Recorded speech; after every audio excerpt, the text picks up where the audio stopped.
Top Wave was designed for the beginning to mid-progressive stages of hair loss. Its base size gives the wearer coverage in the top area, offering both volume and fullness. In this video, we'll review the base design, then give you the step-by-step on how to get the look. Top Wave features an 1/8 of an inch folded Swiss lace, which features over and under ventilation to allow the topper to blend into your biological hair. The Jon Renau double monofilament design allows for multi-directional parting of the hair. The polyurethane-coated monofilament allows for the use of adhesive, if desired.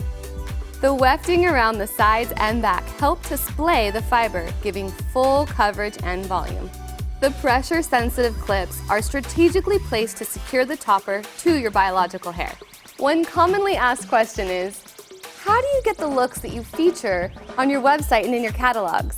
In this video, we're going to show you how we got the look for Top Wave. Always pre-style your biological hair prior to applying your topper. For this style, it's important to match your biological hair style to the topper. Use a 1-inch curling iron and wrap your hair in small sections, allowing each curl to cool completely.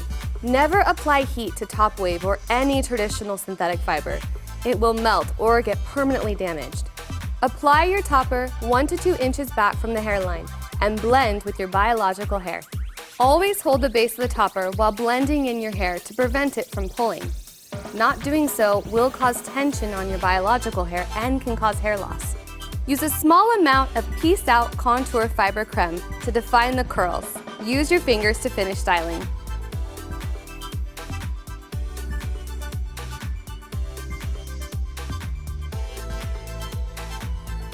To watch more styling videos, click on our styling playlist.